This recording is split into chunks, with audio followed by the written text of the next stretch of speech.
Assalamualaikum warahmatullahi wabarakatuh. Perkenalkan, nama saya Daniel Guswayudi, ahli media keperawatan dari Latsar Kementerian Pertahanan TNI AD tahun 2022.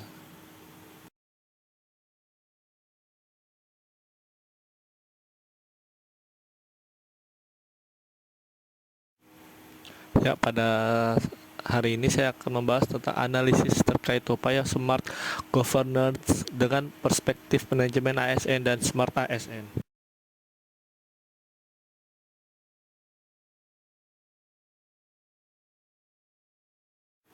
Sebelum kita memulai, adapun langkah-langkah pemecahan masalah, yaitu ada 4 tahap.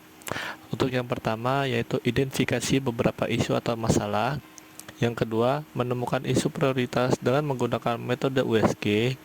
Dan yang ketiga, analisis dampak jika isu tidak diselesaikan. Dan yang keempat, menentukan gagasan kreatif untuk menyelesaikan isu.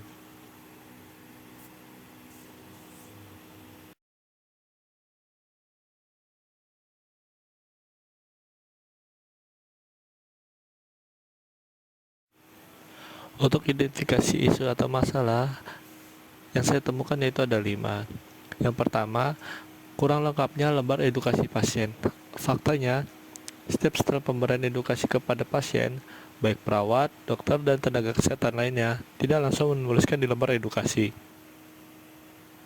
Yang kedua, kurang optimalnya budaya 5R, yaitu terdiri dari ringkas, rapi, resik, rawat, dan rajin di instalasi gawat darurat. Faktanya, pelayanan yang cepat dan jumlah pasien yang banyak sehingga tenaga medis di IGD melupakan 5R. Yang ketiga yaitu optimalisasi pemasangan level infus di pelapot infus. Faktanya, pemasangan obat dengan high alert atau dosis tinggi tidak disertai label infus. Untuk yang keempat, isunya yaitu pembuangan sampah medis dan non medis. Faktanya, masih terdapat dari pasien dan penunggu pasien yang membuang sampah bukan pada tempatnya. Sedangkan yang 5 yaitu kurang disiplinnya jam datang kerja. Faktanya, masih ada pegawai IGD yang datang di atas jam kerja.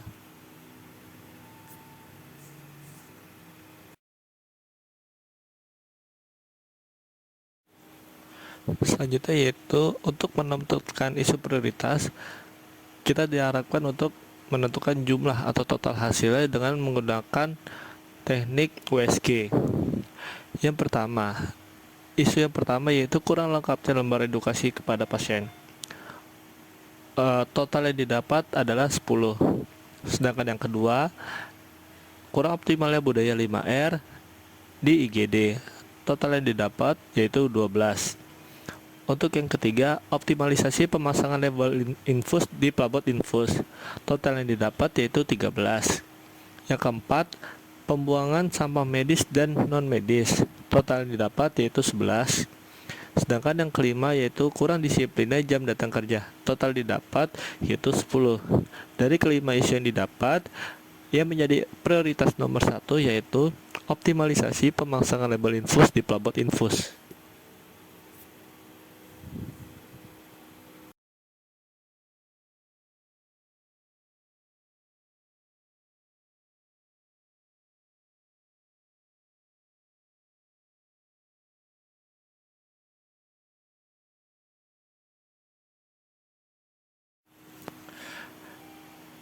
Dari isu yang menjadi prioritas yaitu optimalisasi pemasangan label infus di pelapot infus. Untuk dampaknya yaitu kita terhindar dari kesalahan dalam dosis obat. Itu sangatlah fatal karena dosis obat setiap orang akan berbeda. Seperti apabila orang tersebut memakai obat yang dengan dosis tinggi atau high alert, itu wajib harus kita cantumkan pada label infus.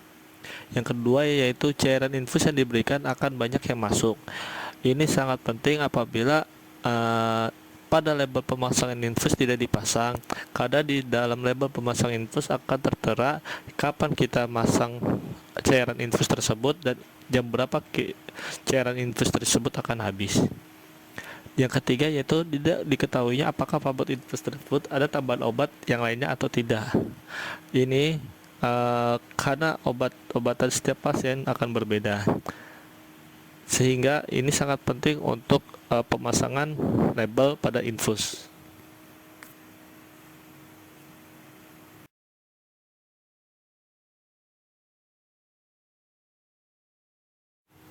Ya, ini adalah merupakan diagram fishbone untuk core value atau isunya, yaitu optimalisasi pemasangan label infus di pabot infus. Untuk materialnya, yaitu label yang ada di ruangan sangatlah terbatas dan penyimpanan label tidak strategis. Untuk metodenya, tidak ada komunikasi tentang penggunaan, tim yang tidak saling membantu. Yang selanjutnya yaitu ada tools. Tidak terbacanya tulisan. Untuk man-nya atau orangnya, karena jumlah pasien yang banyak, tidak mau mencari di mana letak dari label tersebut, tidak tahu prosedur dari pemasangan tersebut.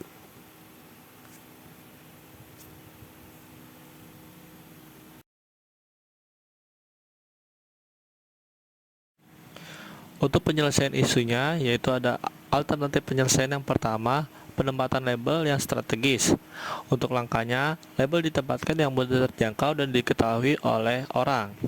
Hasil yang didapatkan saat dibutuhkan sudah tahu di mana letaknya. Untuk alternatif yang kedua, tersedianya label infus yang cukup.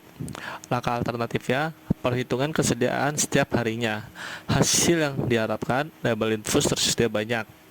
Sedangkan yang ketiga yaitu edukasi perawat yang baru. Langkah alternatifnya, pelatihan pemberian obat, karena ini merupakan dasar kita sebagai perawat untuk mengetahui dasar pemberian obat. Hasil yang diharapkan yaitu perawat mengetahui fungsi dari label infus itu sendiri.